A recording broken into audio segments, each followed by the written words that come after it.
And one of the great things about travelling around the world and helping people with dogs is I get to meet people who do an amazing job of making a difference to dogs that have had a hard time. And I've been known to foster the occasional dog in the past and currently doing so. So it's nice to meet Chris, who has also taken on a golden retriever called Mackie. So Chris, tell me a little bit about Mackie. Mackie arrived with us at the start of December, and he was very thin, emaciated, no muscle tone. His coat was matted, hard to walk, so we've had to cut and trim his coat until he was in a position where we could actually groom him and try and put weight on him. So over a good 6 or so months we've been able to build up some of that muscle tone and put some weight on him. But he was in a pretty poor condition. Physically, terrible? Yeah, terrible. Yeah. He was really emaciated. You could see every rib. You could see all the shape in his back hips. Like the muscular stuff was missing, so it was all skeletal. That's all you could see. So. But he's made some progress since you got him. You've been putting a good process in. So what did you do those first few days that you had him? This is going to sound really odd, but I ignored him. Yeah. I pretended he wasn't there. I didn't look at him, and for a rescuer that's really hard, because what you see is this gorgeous animal that you desperately want to just pat and love and look after. But the best thing you can do for him to make him feel safe, secure, etc., is to ignore him. So we pretty much pretended he wasn't in our house, apart from feeding him and making sure he could get outside to go to the toilet and come back in and all that sort of stuff. Yeah. We pretended he wasn't there, which is really hard for us to do. Understandable. Yeah, you say it's really hard because, of course, the first thing we want to do is to kind of make it up to a dog once we bring it into the house, because it could have had a hard time. So sometimes what we do is we overlove them, love them to death. Yes, I think, you know, absolutely. something you can say. And what we do, unfortunately, is we overwhelm that dog. The dog is in a new environment, sounds and smells and things it hasn't seen before, and if all of a sudden it gets loads of attention, sometimes they can just shut down.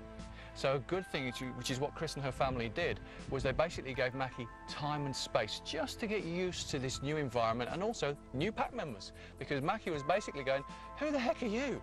But because he was being left alone, he had time to think, okay, maybe this is not a problem. So that's because of doing that, you've managed to get a lot of progress. Yeah. But he's still a nervous dog. Absolutely. And we've got to get him over some areas of nervousness. Absolutely. And we can do some practice, and we're going to do that because the front door, he doesn't like the front door. No, he doesn't like the front door at all. Yeah. He doesn't want to go out the front door. That's a big wide world that he hasn't been in before, so he has no idea what's out there and doesn't want to find out. And it's too big and scary for him. Yes, it's really scary for him. He just resists. So what we're going to do is we're going to give him an opportunity just to learn that the front door isn't necessarily the traumatic thing he thinks it is, by doing some little lessons, a bit at a time, so that we keep the lessons short and sweet so he doesn't get upset, and then bit by bit we'll be able to get closer to the door. Okay? Sure. Sounds good. Let's give that a go. Okay, so what we're going to do here is we're going to get Mackie used to the idea that this door here is not necessarily traumatic, because as far as he's concerned, it leads to the big, scary world. Now, there will come a point where he's going to slam the anchors on as Chris gets nearer to the door. And what I want her to do is just to make him get one step nearer, maybe with a treat, just to sweeten the deal. And when we get that one step, that'll do. That's the end of the lesson. He's not going to have time to get traumatized, and then the next time Chris does it, she can try another step. And slowly but surely, we'll get closer to that door, and maybe even to the point where he goes out. But we're not going to rush it. So let's see what happens.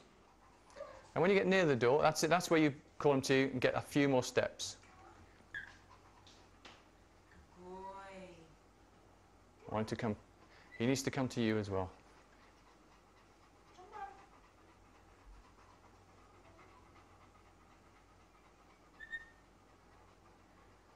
If he makes that step, that's great.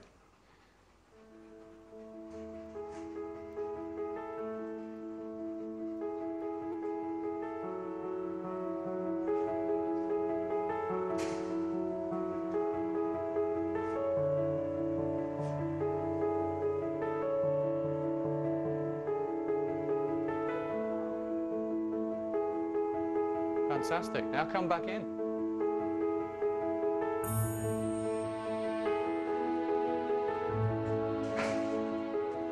So that's a pretty good result. Absolutely. He's never, ever gone out the front door voluntarily. And that didn't take long? No, not at all. That's fantastic. Well, well done. I mean, well done to Mackie. That was very brave of him. Absolutely. And what we did is when you went out, I thought, just come back in. Yep. That's it. Job done. He's got out the door. So now for him, that's not an unknown quantity. It's, well, I know it doesn't hurt me, so maybe I'm ready for the next thing. Yeah. Good stuff. Well done. Well done, Mackie. Thank you.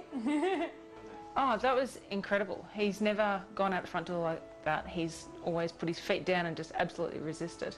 So to see him go outside, that's sensational. It's a massive change. It's not just a minor change, that's massive for him. Normally it's full on anchors down and no way am I going outside. And so to happen in such a quick time frame was perfect. Very happy.